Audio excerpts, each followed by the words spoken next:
See? Hindi talaga siya nag-transfer. 3-in-1 lipstick na waterproof, kiss-proof, transfer-proof, and everything-proof.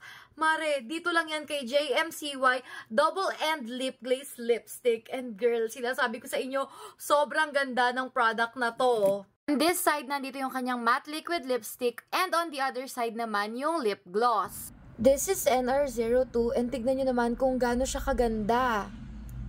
You can use the lip gloss on your bare lips as it is para ma-achieve nyo yung natural and healthy looking lips. And if you want to achieve a bolder look, girl, itry mo tong liquid lipstick nila kasi sobrang creamy and sobrang gaan niya lang sa lips. Wait for 60 seconds para talagang mag-set siya at maging transfer proof.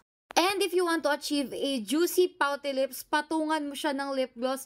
And girl, sinasabi ko sa'yo, sobrang ganda ng kakalabasan niyan. And kahit na patungan na yan ng gloss, hindi na yan magta-transfer. See? I-water test na rin natin yan para talagang walang kawala.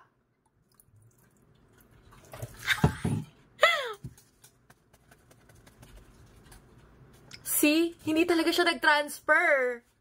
Sobrang mura na ng product na to compared dun sa nabibili sa mall. Kaya kung ako sa inyo, mag-check out na kayo ng product na to sa Yellow Basket. Yun lang.